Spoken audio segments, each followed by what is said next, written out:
Les blessures de mon mari sont les plus graves parce que c'était lui qui était le plus proche. Ils ont sûrement mis la bombe sous la table. Attendez la vidéo, les terroristes revendiquent toujours un avocat. C'est vrai. Ton mari est monté dans le bus pour Nazareth, celui de 8h15. Le chauffeur de bus l'a identifié. Mais en sortant de Tel Aviv, il a voulu descendre, prétextant une urgence. Le chauffeur l'a vu monter dans une voiture, une Mercedes, vieux modèle, couleur crème. Ça te dit quelque chose? Mon mari n'avait aucune raison de descendre du bus. Votre chauffeur raconte n'importe quoi. Il allait souvent dans les territoires. Pourquoi?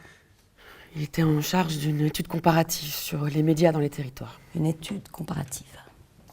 Une étude subventionnée par l'université de Tel Aviv. 3 jours avant l'attentat, ton mari a retiré 40 000 shekels de ton compte. Tu sais de quoi il s'agit? Ça te dit quelque chose? Mon mari n'avait pas besoin de mon autorisation pour retirer de l'argent. Pourquoi tant d'argent? Pour faire les courses? T'as dit que ton mari était allé à Nazareth, non?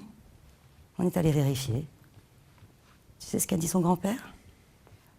Qu'il ne l'a pas revu depuis plus de 9 mois. Non, non, ça c'est pas possible. Son cousin Antoine a dit exactement la même chose. Alors, s'il n'était pas à Nazareth, il était où? Réponds! Je sais pas, il doit y avoir une explication. En tout cas, pas celle que vous croyez. Tous les témoins affirment qu'il n'a pas quitté Tel Aviv, ni vendredi, ni aucun autre jour. Mais ça ne fait pas lui le coupable. Dis-moi quelque chose, docteur. Ton mari te dit qu'il va à Nazareth, et dès qu'il a le dos tourné, il revient à Tel Aviv. C'est pas un mensonge, ça? C'est toi qui mens. Ça sert à rien. La veille, t'as reçu un appel. À 20h27. T'étais à la cérémonie pour la remise des prix. T'étais assise au 3e rang, siège 16. T'allais faire ton discours, ton téléphone a sonné, t'as répondu. La conversation a duré 8 secondes. C'était qui? T'as répondu. Oui. C'était ton mari? Je pouvais pas lui parler. Il tenait à me dire qu'il était heureux pour moi. Un téléphone codé à 288, un appareil hyper sophistiqué, juste pour te féliciter. À qui appartient ce putain de téléphone? C'est à vous de me le dire. Je vous dis que mon mari ne l'a pas fait. Il ne l'a pas fait. Ah ouais? Mais comment ça se fait alors que ton mari n'était pas là à la cérémonie? Hein? Dis-moi. T'as attendu ce jour toute ta vie. L'Oscar de la médecine, tu te rends compte, hein? Et il n'est pas avec toi? C'est étrange, non? Tu sais, moi, je pense pas qu'il avait une liaison. Parce que dans ce cas, il serait venu avec toi, à cette cérémonie. Hein? Alors, qu'est-ce qu'il avait de mieux à faire, ce soir-là, que de venir avec toi? Bizarre, non? Ça a dû faire mal, non? Un témoin l'a vu entrer dans le restaurant.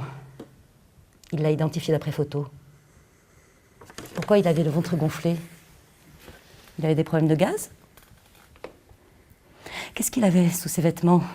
Si c'est pas une bombe, une saloperie de bombe qui a tué 17 personnes, dont des enfants qui faisaient la fête. Attends la vidéo. Je m'en fous de ta vidéo, de toi là, et de ta putain de vidéo. Dis-moi quelque chose, hein, docteur Jafari. Comment un homme reconnu, intelligent, aimé de sa femme et de ses amis, dont la plupart sont juifs, se lève un jour et se fait exploser? Tu en 17 personnes qui ont encore la bouche pleine. S'il vous plaît. S'il vous plaît, j'ai pas dormi depuis 3 jours.